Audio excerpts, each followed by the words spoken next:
بسم اللہ الرحمن الرحیم لله نحمده ونستعينه ونستغفره ونعوذ بالله من شرور أنفسنا ومن سيئات أعمالنا من يهده الله فلا مضل له ومن يضلل فلا هادي له وأشهد أن لا إله إلا الله وحده لا شريك له وأشهد أن محمدا عبده ورسوله يا أيها الذين آمنوا اتقوا الله حق تقاته ولا تموتن إلا وأنتم مسلمون يا أيها الناس اتقوا ربكم الذي خلقكم من نفس واحدة وخلق منها زوجها وبث منهما رجالا كثيرا ونساء واتقوا الله الذي تساءلون به والأرحام إن الله كان عليكم رقيبا يا أيها الذين آمنوا اتقوا الله وقولوا قولا سديدا يصلح لكم أعمالكم ويغفر لكم ذنوبكم ومن يطع الله ورسوله فقد فاز فوزا عظيما أما بعد فإن خير الحديث كتاب الله وخير الهدي هدي محمد صلى الله عليه وسلم وشر الأمور محدثاتها وكل محدثة بدعة وكل بدعة ضلالة وكل ضلالة في النار. أعوذ بالله من الشيطان الرجيم. بسم الله الرحمن الرحيم.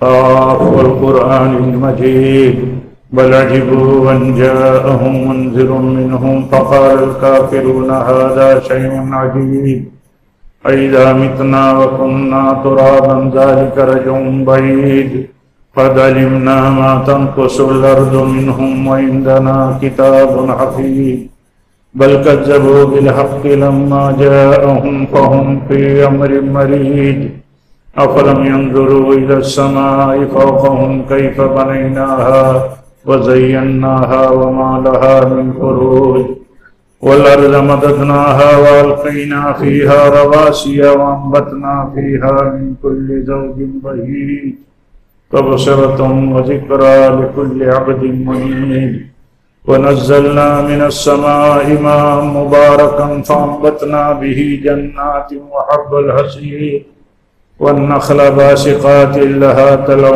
نضيد برقا للعباد وأحيينا به بلدة ميتا كذلك الخروج كذبت قبلهم قوم نوح وأصحاب الرس وثمود وعاد وفرعون وإخوان لوط وأصحاب الأيكة وقوم تبع كل كذب الرسل فحق وعيد أفعينا بالخلق الأول بل هم في لبس من خلق جديد.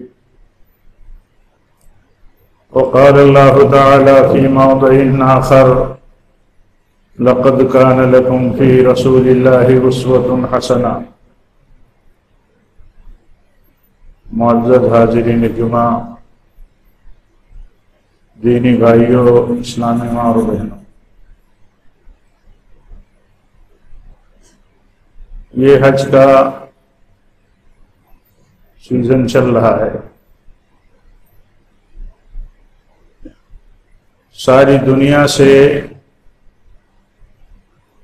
عازمین حج دھیرے دھیرے ارض مقدس پر پہنچ رہے ہیں.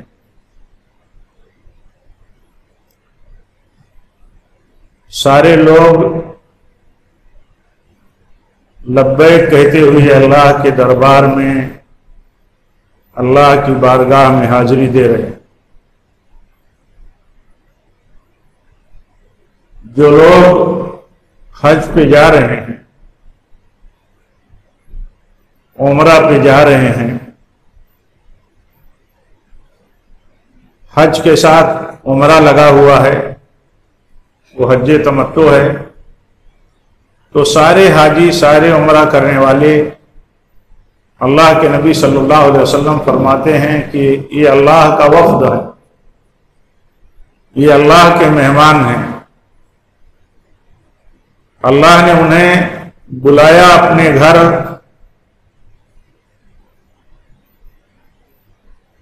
اپنی دعوت انہیں دی تو وہ اللہ کے بلاوے پر پہنچے لبیک کہتے ہوئے، اور جب وہاں پہنچے اور اللہ سے مانگا تو اللہ تعالیٰ نے انہیں دیا بھی۔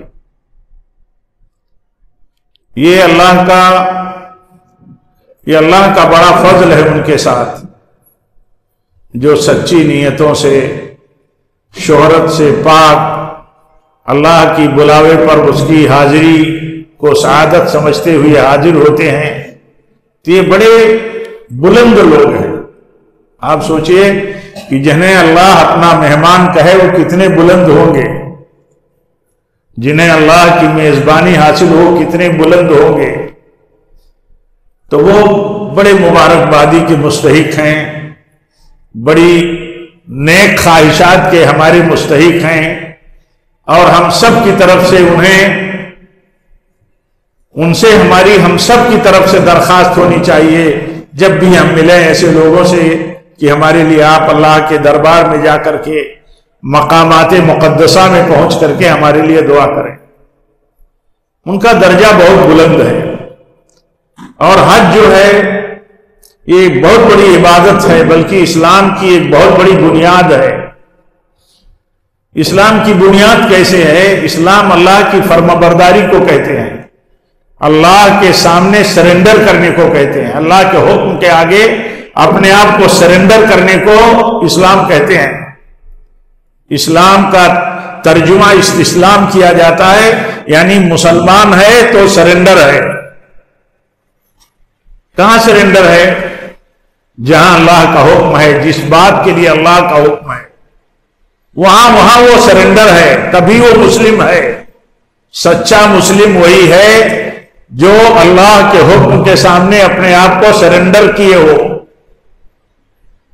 تو حج جو ہے اسلام کا رکن اس لیے ہے، پلر اسلام کا اس لیے ہے کہ یہاں دیکھیے صرف فرمانبرداری کرائی جاتی ہے، صرف فرمانبرداری، ایسی فرمانبرداری کرائی جاتی ہے کہ ایک حاجی فرمانبرداری کرتے کرتے اس عبادت میں ایسا اس کا ذہن بن جائے، ایسا وہ اپنے آپ کو تیار کر لے کہ جہاں کہیں بھی اللہ کے حکم کا مسئلہ آئے وہاں وہ فرمانبردار اپنے آپ کو ثابت کر لے جائے۔ دیکھیے اللہ کے گھر میں آنا ہے، اللہ کے گھر میں آنا ہے، عمرے کے احرام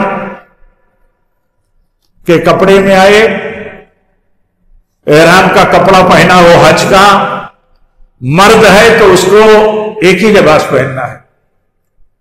وہ لباس کیا ہے؟ ایک چادر ہے بلا سلی ہوئی، ایک ازار ہے بلا سلا ہوا، یہی اسے پہننا ہے۔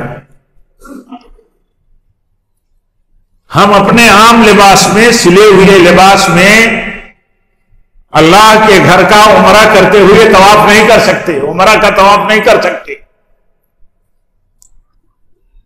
کیوں ایسا کیا؟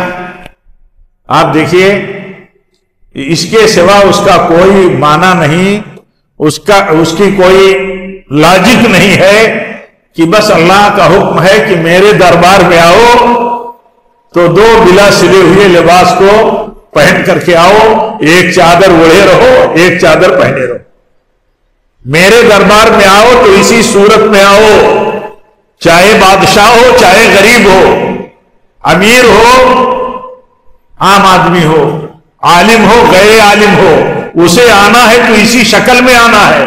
وہ موزہ پہن کر کے نہیں آ سکتا، وہ سر پر کوئی بادشاہت کا تاج یا کوئی امامہ اور کوئی ٹوپی لگا کر کے نہیں آ سکتا، اسے آنا ہے تو ننگے سر آنا ہے، دو کھلے ہوئے کپڑوں میں آنا ہے۔ کپڑے پہن لیا جب احرام کا، داخل ہو گیا جب عمرے میں اور حج میں، تو اسے خوشبو بھی نہیں لگانی ہے۔ کیوں؟ آپ سوچئے اس کا کیا فلسفہ ہو سکتا ہے علاوہ اس کے کہ اسلام کی یہ بنیاد ہے، اور اسلام کہتے ہیں فرمانبرداری کو، مسلمان کہتے ہیں فرمانبردار کو۔ اللہ تعالیٰ فرمانبرداری کی تربیت کرتا ہے کہ تمہیں جب کہا جائے کہ دو بلا سلے ہوئے لباس پہننا ہے اللہ کے دربار میں آنے کے لیے، تو تمہیں دو لباس پہننا ہے، ایک اوڑھنا ہے اور ایک پہن لینا ہے. یہ تربیت ہے. جب بندہ اس صورت میں جاتا ہے اللہ کے گھر تو اس کا کیا تصور ہوتا ہے؟ اس کا یہی تصور ہوتا ہے کہ اللہ نے اپنے دربار میں اپنا مہمان اسی لباس میں بلایا ہے، اسی لباس میں بلایا ہے. ہمیں اسی لباس میں کہا ہے کہ میرا مہمان بن کر کے تم آؤ، میرے گھر کا طواف کرو. تو سبق اللہ تعالیٰ دیتا ہے، تیار کرتا ہے ذہن کہ میرا بندہ جب اس طرح عبادتوں میں اپنے آپ کو جوڑتا ہے، اس طرح کی عبادتیں جب انجام دیتا ہے تو اس کا ذہن بنتا رہتا ہے، تازہ ہوتا رہتا ہے، تازہ ہوتا رہتا ہے کہ ہم اللہ کے فرمانبردار بندے ہیں، ہمیں فرمانبرداری کرنی ہے اللہ کے حکم کے مطابق. اب دیکھیے پہنچتا ہے وہ کعبہ میں داخل ہوتا ہے، مسجد حرام میں کچھ نہیں کرتا، وہ پہنچتا ہے تو سیدھا حجر اسود کے پاس پہنچتا ہے. بوسہ لے سکتا ہے تو بوسہ لیتا ہے، کسی چیز سے چھو سکتا ہے، ٹچ کر سکتا ہے تو ٹچ کر کے اسے چوم لیتا ہے، نہیں کر سکتا تو ہاتھ سے اشارہ کر کے آگے بڑھ جاتا ہے، طواف شروع کر دیتا ہے. ایک گھر ہے اللہ کا، اس کا طواف کرنا ہے. ایک گھر ہے اللہ کا، اس کا چکر لگانا ہے. یہ چکر بہت بڑی عبادت ہے. یہ عبادت ہے.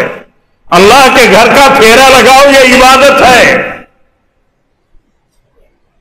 اور بندہ اللہ کے گھر کا پھیرا لگا کر کے، طواف کر کے، چکر لگا کر کے اللہ تعالیٰ کا قرب حاصل کرتا ہے، اللہ کا قرب حاصل کرتا ہے.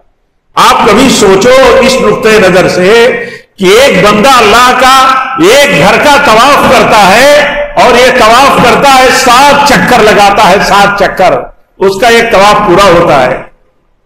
کیوں یہ اللہ تعالیٰ کرواتا ہے؟ ہماری سمجھ میں اس کے سوا اور کوئی مصلحت اور کسی مصلحت کے پیچھے جانے کی ضرورت نہیں کہ اللہ کا حکم ہے کہ اس گھر کا طواف کرنا ہے تو ہمیں طواف کرنا، ہمیں گھومتے رہنا. اسی لیے سچا بندہ اللہ کا، سچا فرمانبردار اللہ کا، سچا نبی کی سنت کا پیروکار مصلحتوں کے پیچھے عقلی گھوڑا نہیں دوڑاتا کہ اس کا مقصد کیا ہے. اس کا مقصد کیا ہے؟ اللہ کے حکم کی پیروی کرنا ہی اصل مقصد ہے. یہی اصل مقصد ہے. بندہ ہے تو اللہ کا فرمانبردار ہے، غلام ہے.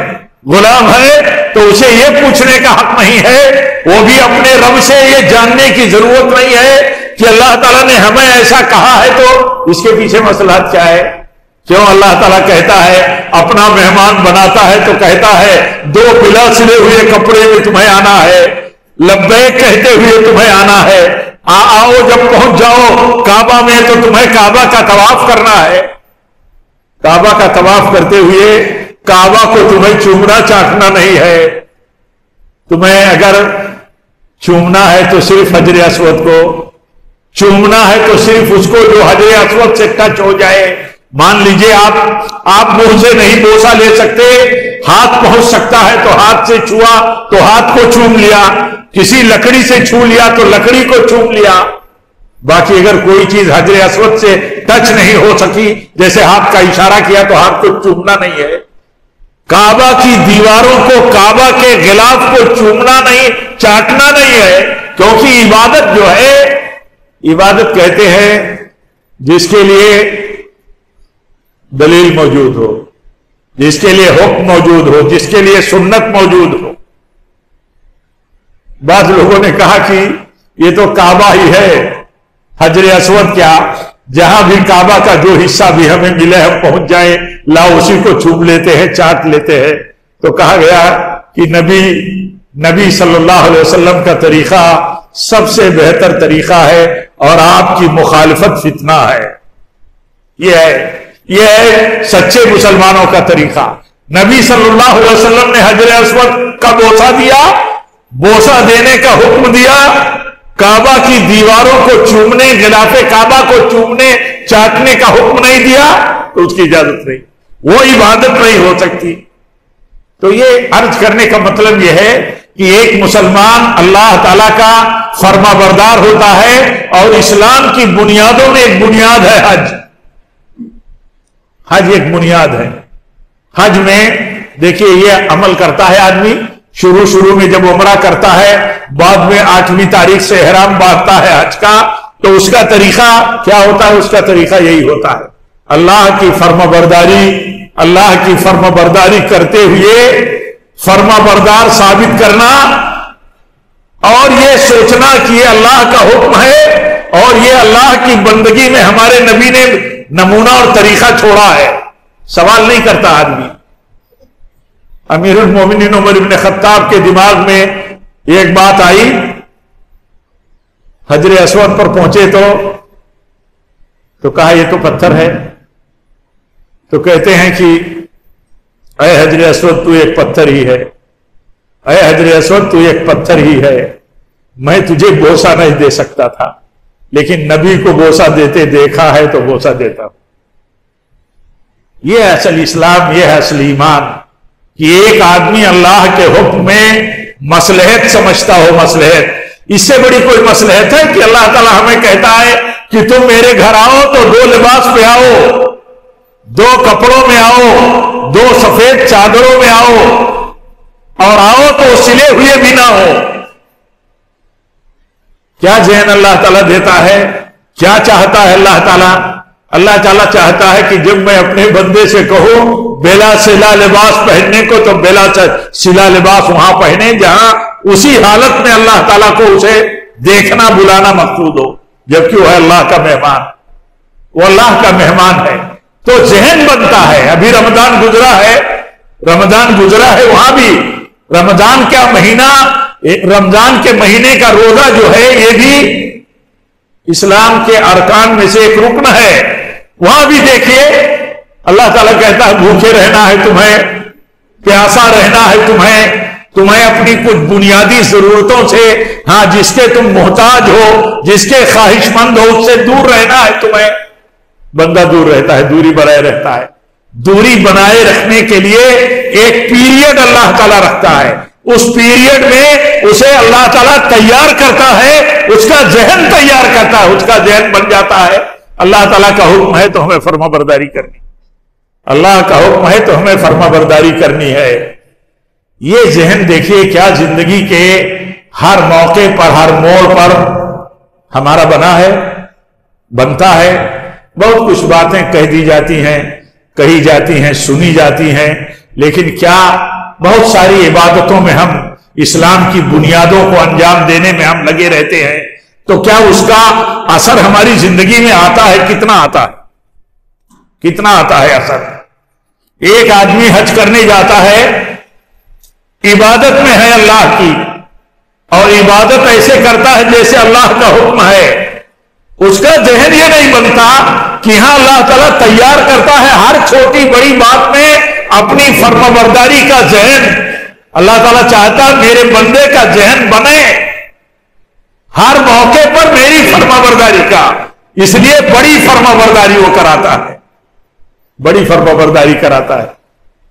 طواف کرنے کے بعد دیکھیے جب 2 رکعت نماز آدمی پڑھتا ہے تو صفا پہ چلا جاتا ہے, صفا سے مروہ کے بیچ میں چلتا ہے, بیچ میں مرد ہے عمرہ کرنے والا یا حج کرنے والا جب صحیح کرتا ہے تو تھوڑا سا ایریا ہے وہاں دوڑ لگاتا ہے اگر گنجائش ہوتی ہے.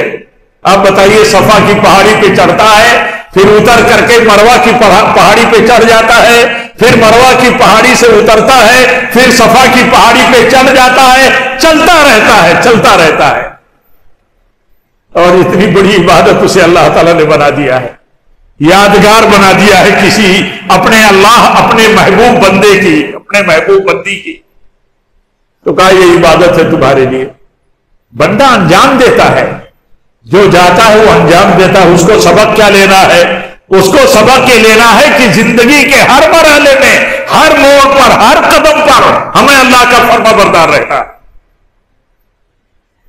چاہے وہ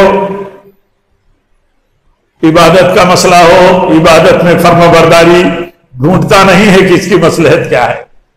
مصلحت شریعت نے بتائی ہے. ہر دین کے مسئلے کے پیچھے, ہر عقید و عمل کے پیچھے بہت بڑی مصلحت ہے رب العالمین کی. لیکن ہماری سمجھ میں آئے یا نہ آئے, ہماری سمجھ میں آئے گی تب ہم اس کو کریں گے. رب کا حکم ہی مصلحت پر ہے، دین ہی پورا کا پورا مصلحت پر ہے۔ آپ دیکھیے دین میں ایک بہت بڑا باب ہے جہاد کا، دین میں ایک بہت بڑا باب ہے جہاد کا۔ جہاد امارت کے انڈر میں ہے، حاکم وقت اور خلیفہ کے ہاتھ کے نیچے جہاد ہوگا۔ جہاد ایک بہت بڑی مصلحت کا عمل ہے، فساد فتنوں کو کنٹرول کرنے کا، ظلم و جور اور اسی طرح سد سبیل کو دور کرنے کا کام ہے، بہت بڑی مصلحت کا کام ہے۔ لیکن اگر یہ مصلحت حاصل نہ ہو بلکہ فساد اس سے بڑھ جائے، جان و مال کا تحفظ حاصل نہ ہو بلکہ جان و مال کی بربادی اس کی بنیاد پر ہونی شروع ہو جائے تو پھر جہاد نہیں۔ جہاد امارت کے انڈر میں ہے، آزادانہ نہیں ہے، جو چاہے جھنڈا اٹھا لے جہاد کا۔ تو عرض یہ کر رہا تھا کہ دین کی ہر بات، دین کا ہر حکم، ہر عقید و عمل، اس کی بنیاد کیا ہے؟ مصلحت پر ہے۔ مصلحت ہماری سمجھ میں آ گئی، سمجھا دیا ہے شریعت میں، بتا دیا ہے اللہ اور اس کے رسول نے تو ٹھیک ہے، نہیں بتایا ہے تو بھی ہمیں یہ ماننا ہے کہ اسی اللہ اور اس کے رسول کے حکم اور سنت کی پیروی ہی اصل مصلحت ہے۔ اللہ تعالیٰ حکم اگر دیتا ہے کہ ابراہیم تم اپنے بیٹے کو ذبح کر دو، ذبح کر دو، تو کیا ابراہیم یہ سوچتے ہیں کہ اللہ تعالیٰ یہ کون سی بات ہوئی؟ ہماری عقل میں تو یہ بات نہیں آتی کہ اتنی دعاؤں کرتے کرتے بوڑھا ہو گیا، بڑھاپے میں تو نے مجھے اسماعیل کو دیا، آج بڑھاپے میں اسماعیل ملا، جب میرے ساتھ اب کام دھام اور چلنے پھرنے اور ہمارا شریک کار ہو گیا تو کہتا ہے اللہ اس کو ذبح کر دے۔ میری عقل میں تو نہیں آتی، دنیا کی عقل میں آتی ہے بات؟ نہیں آتی، ان کی عقل میں نہیں آتی بات جو دنیا کو دنیا دارانہ انداز سے سوچتے ہیں۔ لیکن جو لوگ اس نقطۂ نظر سے سوچتے ہیں کہ رب کا حکم ہے تو بہت بڑی مصلحت پر اس کی بنیاد ہے، تو تیار ہو گئے، کہا بیٹے اللہ کا حکم ہے تجھے ذبح کر، تو بیٹا کہتا ہے کہ اے ابو جان ذبح کر دو، ذبح کر دو، اللہ کا حکم ہے تو ذبح کر دو۔ ایسے ہی دنیا میں اللہ تعالیٰ نے انہیں امامت نہیں بخشی، ان کی یادگار قیامت تک کے لیے نہیں بنا دیا، قائم کر دیا۔ ہم دنیا کی چھوٹی چھوٹی باتوں کے لیے، چھوٹی چھوٹی اپنی دماغ کی گڑھی ہوئی مصلحتوں کے لیے اور اس ختم ہو جانے والی غیر پائیدار دنیا کے لیے کتنی عقلی تکبندیاں ہم لگاتے ہیں، بہت ساری تکبندیاں ہم کرتے ہیں۔ ہمارے بیچ میں کوئی اصول و ضابطہ عام طور پر موجود نہیں ہے، ہمارے بیچ میں یہ اصول نہیں بچا اگر کہ دین کی مصلحت، دین مصلحت پر ہے، دین کی بنیاد مصلحتوں پر قائم ہے۔ جو دین انبیاء لے کر کے آئے وہ دین اسلام اور دین توحید تھا۔ انبیاء کے وارث علماء ہیں، علماء سے جو دین ملے گا خالص علماء سے وہی صحیح دین ہوگا۔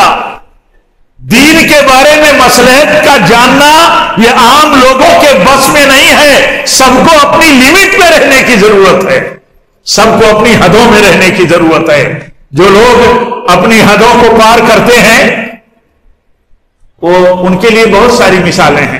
اللہ تعالیٰ نے جب قرآن میں بہت ساری قوموں کا جب ذکر کیا ہے تو آپ دیکھیے قوموں کی سوچ، قوموں کا نظر، قوموں کی ویژن، قوموں کا مطلب رویہ انبیاء کے ساتھ کیسا تھا؟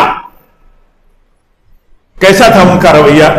کہتے تھے ارے بڑے نیک بنتے ہیں، یہ بڑے پاک باز بنتے ہیں، یہ بلندی چاہتے ہیں، یہ شہرت چاہتے ہیں، یہ دبدبا چاہتے ہیں، یہ تو فلاں بینک گراؤنڈ کے ہیں۔ ساری باتوں کا ذکر قرآن کرتا ہے۔ آج جو لوگ بگڑے ہوئے ہیں دنیا میں کفار یا جو بگڑے ہوئے لوگ ہیں اصول اور ضابطے سے دور ہیں، اپنے کلمہ پڑھنے والے بھائی وہ بھی یہی باتیں کرتے، ان کو بھی تلاش رہتی ہے اپنی خواہشات کے مطابق آزادی کی، کاروبار میں آزادی ہو ان کو، سماج میں آزادی ہو ان کو، انجوائے کرنے کے لیے آزادی ہو ان کو، جو بھی وہ چاہتے ہیں ان کی خواہش کے مطابق ہو، ایسا جینا چاہتے ہیں۔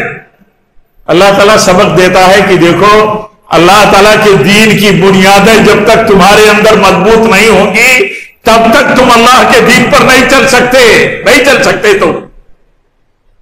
اور جب بنیاد مضبوط ہوتی ہے اللہ کی فرما برداری کی ایمان اور توحید کے ساتھ تو دیکھیے آسان ہوتا ہے اللہ کی فرما برداری کرنا.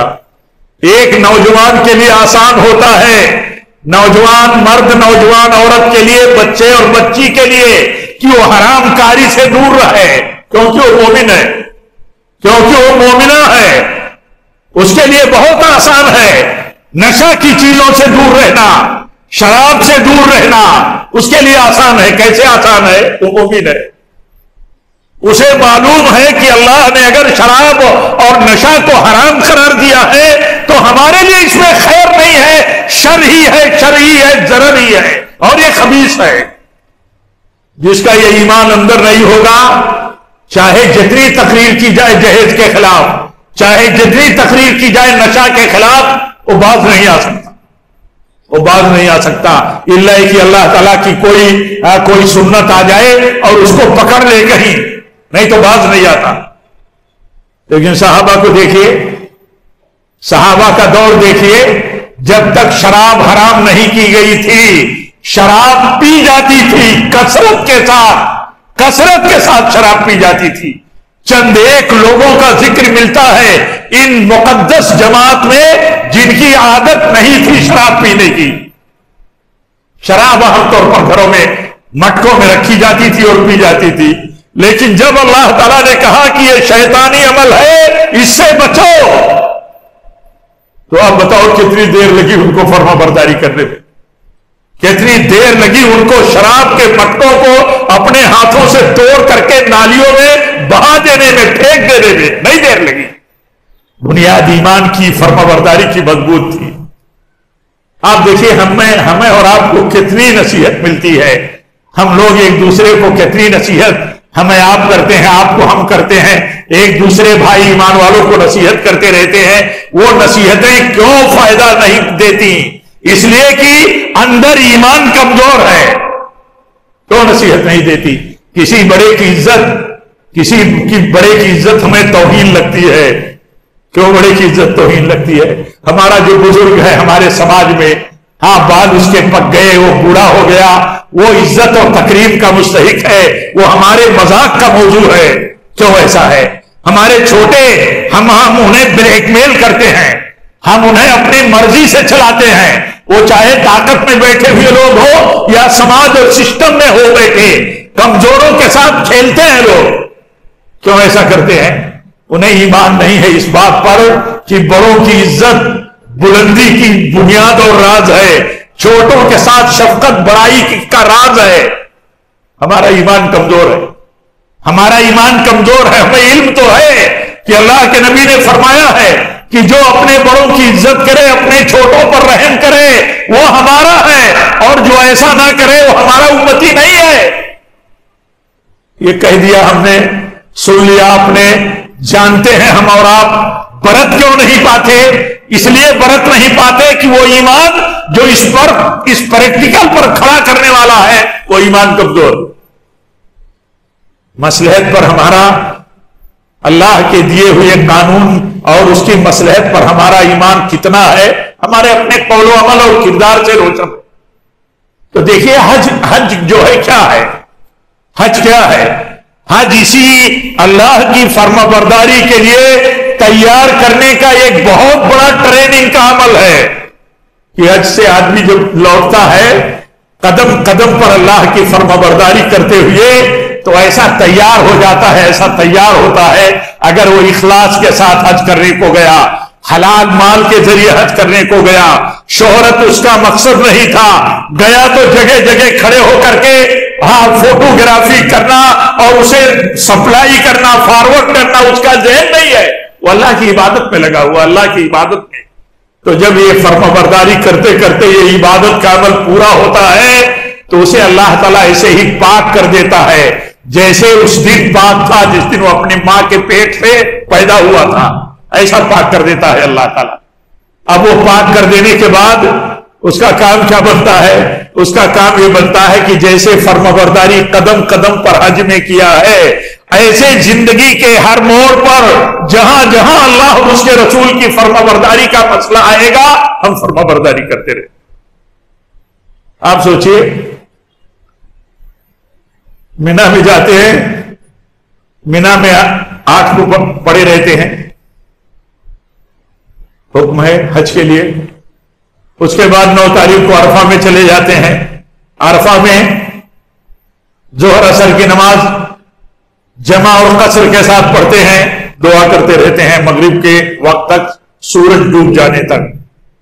نماز کا وقت ہو گیا, کہاں نماز یہاں نہیں پڑھ سکتے. دیکھیے اللہ کی مسئلے, نماز وقت پر فرض ہے, عرفہ میں مغرب کا وقت ہو گیا, دن ڈوب گیا تو آپ نماز نہیں پڑھ سکتے. ہمارا حجی بھائی اور ہماری حجین بہنیں نہیں پڑھ سکتے. آپ سوچئے اس میں کیا مصلحت ہے, کیا مصلحت ہے. اب اس مصلحت کے پیچھے کہو کہ نماز کا وقت ہوا اور حکم ہے کہ یہاں نماز نہیں پڑھ سکتے. بس ذہن بنانا ہے کہ اگر نماز کا وقت بھی ہوا ہو, کہیں کوئی ایسی جگہ ہے کہ نماز کا وقت ہوا ہے اور نماز پڑھی جا سکتی ہے وہاں, اس کے باوجود اللہ کا حکم ہے کہ یہاں نماز نہیں پڑھنی ہے, جا کر کے مزدلفہ میں تمہیں پڑھنی ہے. کہاں جا کر کے پڑھنی ہے؟ مزدلفہ میں. مغرب کا وقت ختم ہو جائے, عشاء کا وقت آدھی رات تک کا مسئلہ ہو, تب بھی جاؤ مزدلفہ میں, مغرب اور عشاء جمع کر کے پڑھو اور 3 رکعت مغرب پڑھو, عشاء 2 رکعت پڑھو, جاؤ وہاں پڑھو. کیا سبق ملتا ہے؟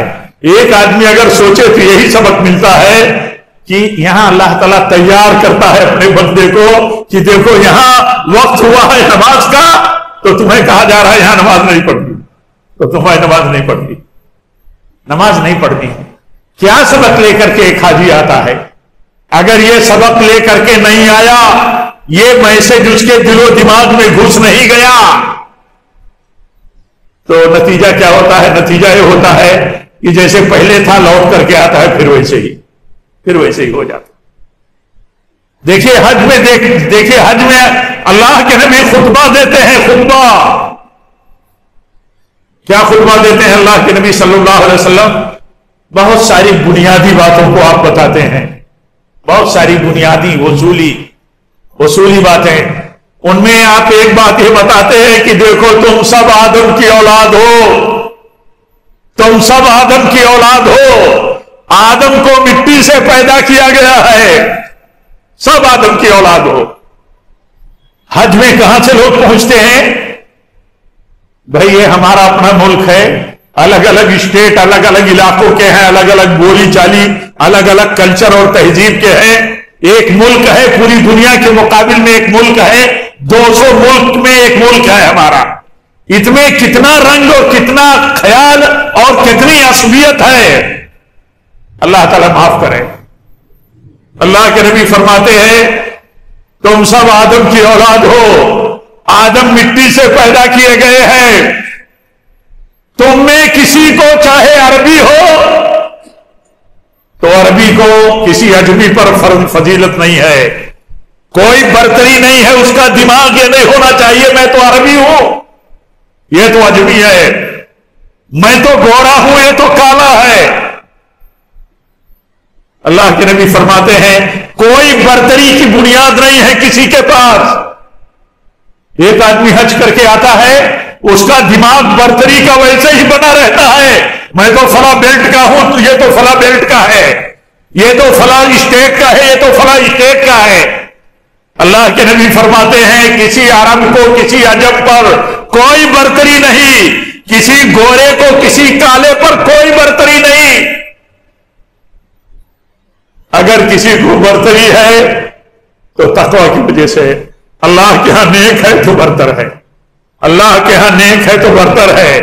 اگر اور بنیادیں پہچان کے لیے ہیں, آپ کسی اور علاقے سے تعلق رکھتے ہو, آپ کی پہچان ہے, ہم کسی اور سے ہیں, ہماری کچھ اور مطلب نسبتیں ہیں, آپ کی کوئی اور نسبتیں ہیں, یہ نسبتیں صرف پہچان کے لیے ہیں, یعنی یہ کلیئر کرنے کے لیے ہے کہ آپ کا تعلق کہاں سے ہے, کیا ہے, آپ کس برادری خاندان سے تعلق رکھتے ہو. اس کے علاوہ اگر دماغ میں بات آ جائے کہ ہم تو برتر ہیں وہ تو کمتر ہیں، تو اللہ کے نبی فرماتے ہیں یہ وہ بدترین جاہلیت ہے جس کو میں اپنے قدموں کے تلے روت کر کے برباد کر دیتا ہوں۔ وہ آدمی آدم کی اولاد میں پست ہے جو آدم کی اولاد میں کسی اور کو کمتر سمجھتا ہو۔ اللہ کے نبی بیٹھے تھے ایک موقع پر، ایک بڑا آدمی گزرا، ایک بہت بڑا آدمی گزرا، تو اللہ کے نبی فرماتے ہیں صلی اللہ علیہ وسلم اس کے بارے میں تمہارا کیا خیال ہے؟ تو کہنے لگے جو آپ کے ساتھ بیٹھے تھے صحابہ، یا رسول اللہ یہ بہت بڑا آدمی ہے، اپنے قبیلے کا، یہ بات کرتا ہے تو لوگ سنتے ہیں، یہ بات کرے تو لوگ، اتنا بڑا آدمی ہے بات کرتا ہے تو لوگ کان دھر لیتے ہیں، یہ اگر شادی کا کہیں پیغام بھیجے تو لوگ ریجیکٹ نہیں کر سکتے، اتنا بڑا آدمی ہے یہ۔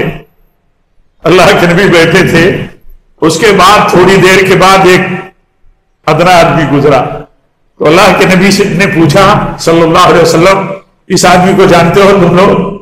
تو کہا ہاں یا رسول اللہ یہ اپنے قبیلے کا ادنا آدمی ہے، کمتر آدمی ہے، یہ بات بھی کرے تو کوئی سنے نہ اس کی بات، یہ بات کرے تو کوئی سنے نہ اس کی بات، یہ اگر کہیں شادی کی بات کرے پیغام بھیجے تو لوگ قبول نہ کریں۔ تو آپ نے فرمایا اللہ کی قسم پہلا جو آدمی گزرا ہے اس جیسے لوگوں سے ساری دنیا بھر جائے، ساری دنیا، تو ساری دنیا کے مقابل میں یہ بعد میں گزرا ہوا کمتر آدمی جو تمہاری نگاہ میں ہے وہ سب پر بھاری ہے۔ کیوں؟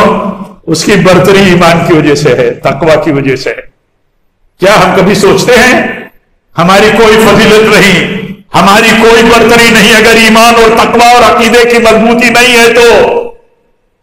ہم تو علاقائیت کی بنیاد پر، زبان کی بنیاد پر، خاندان کی بنیاد پر برتری کی باتیں کرتے ہیں، علاقائیت کی بنیاد پر۔ حج یہ سبق دیتا ہے اللہ کے نبی کا خطبہ، آپ دیکھیں تقریباً 1 لاکھ سے زیادہ صحابہ جو اللہ کے نبی کی نبوت پر ایمان لائے تھے اور جمع ہو سکے تھے حجۃ الوداع میں، سب کے سامنے آپ فرماتے ہیں لا فضل لعربی علی عجمی ولا لعجمی علی عربی ولا لاسود علی احمر ولا لحمر علی اسود الا بالتقوی۔ آپ فرماتے ہیں نیک ہے تو بہتر ہے، نیک ہے تو اس کا درجہ بڑا ہے، اور تقوی کہاں ہے؟ اندر ہے۔ تقوی کہاں ہے؟ اندر ہے۔ تقوی اندر ہے، تقوی کی اصل جگہ دل ہے۔ تو یہ سبق دیتا ہے حج ہمارا۔ اس سبق کو پڑھ کر کے اگر آدمی آئے اور اسی روگ میں مبتلا ہو، برتری کا روگ، لوگوں کو کمتر سمجھنے کا کنسپٹ، تو حج اسے صحیح مسلمان نہیں بنا سکا، اسلام کی بنیاد اس نے صحیح طور پر قائم نہیں کی۔ ہاں جو حج کے ذریعے اللہ تعالیٰ چاہتا ہے کہ اس کے عمارت اسلام کی بنیاد مضبوط ہو جائے۔ تو میرے بھائیوں عرض کرنے کا مطلب یہ ہے کہ دیکھیے یہ بنیاد ہے اسلام کی، اس بنیاد میں ہم کتنے پختہ ہیں ہمیں دیکھنا چاہیے۔ اور آخر میں میں یہ بھی کہنا چاہوں گا آپ سے کہ دیکھیے ساری مصلحتیں اسلام کے قانون اور ضابطوں میں ہیں، ساری مصلحتیں اسلام کے قانون اور ضابطے کی مخالفت کر کے مصلحتوں سے محروم ہو جانے والا کام ہے۔ ہم اسلام کے ضابطوں سے، اس کے حکم کی پیروی سے اگر ہم اپنے آپ کو بلند کریں گے اور کہیں گے مصلحت ہو جائے گی حاصل ہمیں، تو ہم برباد ہو جائیں گے۔ یہ ایمان رہے کہ سود ہمیں برباد کر دے گا، بدکاریاں ہمیں برباد کر دے گی، یہ اللہ کے غضب کو دعوت دینے والے اعمال ہیں۔ چھوٹے بڑے کی تمیز اگر ختم ہو گئی تو اجتماعیت تباہ ہو گئی، جماعتی زندگی اگر نہیں رہی تو اسلام نہیں رہا۔ اللہ کے نبی فرماتے ہیں تم سفر میں ہو، سفر میں 3 آدمی ہو تب بھی تمہارا ایک امیر ہونا چاہیے، یہ اللہ کے نبی کی بات ہے۔ تم ماتحتی کی زندگی جینے کو سوچو، یہ ماتحتی کی زندگی کیا ہے؟ یہ خیر لانے والی ہے. اگر ہم 150 200 500 ایک محلے میں رہنے والے ایک رائے نہیں رہ سکتے, اور جو بھی اجتماعیت کو تباہ کرتا ہو, ہم ہو یا آپ ہو, وہ سب اللہ کے ہاں جواب دہ ہیں. اسلام سے اتنا حصہ ان کی زندگی سے نکل جاتا ہے جتنا حصہ مصلحت کا بہت بڑا اللہ تعالیٰ نے اجتماعیت میں رکھا ہے. یہ کیسے پیدا ہوگی, یہ کیسے آئے گی؟ آج دیکھیے ملک میں جو صورتحال ہے, اس صورتحال میں ہماری آپ کی ذمہ داری کیا ہے؟ ملک میں اگر ہمارا کوئی متحدہ پلیٹ فارم ہے تو آخر ملک میں کوئی اگر ہمارا متحدہ پلیٹ فارم ہوگا تو اس کی گائیڈنس میں چلنا ہماری ذمہ داری ہوگی. کیوں ذمہ داری ہوگی؟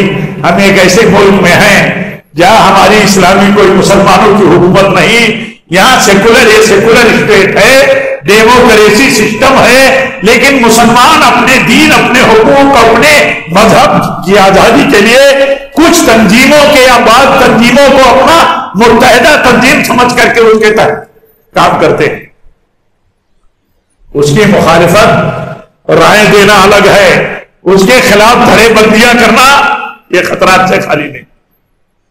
اس لیے ان ساری چیزوں کو سمجھنا اس لیے ضروری ہے, اور یہ اپنے علماء سے سمجھنا ضروری ہے تاکہ ہم اسلام کی بڑی مصلحتوں کو حاصل کر سکیں. اللہ سے دعا کرتا ہوں کہ رب العالمین ہم سب کو دین کی سمجھ عطا فرمائے. رب العالمین ہمیں اپنے تقوی کی زندگی جینے کی توفیق دے. رب العالمین ہمیں دین کی مصلحتوں پر اللہ تعالیٰ جمے رہنے کی توفیق دے. رب العالمین جتنے بھائی بہن ہمارے حج پر جا رہے ہیں, رب العالمین انہیں صحت اور انہیں زندگی کے ساتھ حج کے فریضے کی ادائیگی کی توفیق, ان کا حج قبول فرمائے. اور رب العالمین ملک کے اندر جو کچھ انتشار, جو کچھ نفرت کا ماحول ہے, یہ جائیں حاجی لوگ اللہ تعالیٰ سے وہاں پہنچ کر کے دعا کریں, جہاں پہنچنے کے بعد اللہ کا وعدہ ہے کہ ہم اپنے مہمانوں کی دعائیں قبول کرتے ہیں, وہ جو سوال کرتے ہیں ہم ان کو دیتے ہیں. یہ حاجی ہمارے جا رہے ہیں, جو یہ جائیں اللہ تعالیٰ سے دعا کریں اپنے ملک میں رواداری کے لیے, امن و امان کے لیے, اپنے ملک کے دشمنوں کی بربادی کے لیے دعا کریں گے اللہ تعالیٰ کے یہاں پہنچ کر کے, کیونکہ اللہ کا وعدہ ہے. اللہ کے نبی فرماتے ہیں حاجی اور عمرہ کرنے والا اللہ کا مہمان ہے, اللہ نے بلایا ہے تب اس کے دربار میں آئے ہیں, جب وہ اس کے دربار میں پہنچ کر کے دعا کرتے ہیں تو اللہ قبول کرتا ہے. اللہ تعالیٰ ان سب کو, ان سب کی دعاؤں کو, ان کے حج کو اللہ تعالیٰ قبول فرمائے, اور ہم سب کو اور ملک کو اللہ تعالیٰ امن و امان کی زندگی عطا فرمائے, سکون اور شانتی کا ماحول اللہ تعالیٰ دے. اور جب تک ہم زندہ رہیں اس ایمان کے ساتھ زندہ رہیں کہ اللہ کا تقوی اور نبی کی سنتوں کی پیروی دنیا اور آخرت کی نجات کی یہ دو بنیادیں ہیں. اللہ تعالیٰ اسی پر ہمیں قائم رکھے اور اسی پر ہماری موت ہو. وآخر دعوانا الحمدللہ رب العالمین.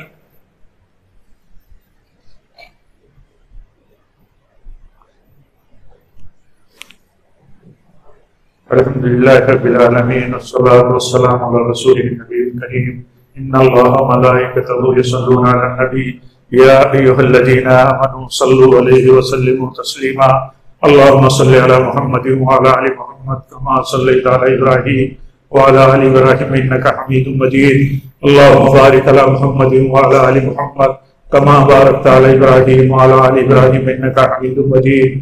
عباد الله رحمكم الله, أقول قولي هذا واستغفر الله لي ولكم ولسائر المسلمين, وآخر دعوانا أن الحمد لله رب العالمين.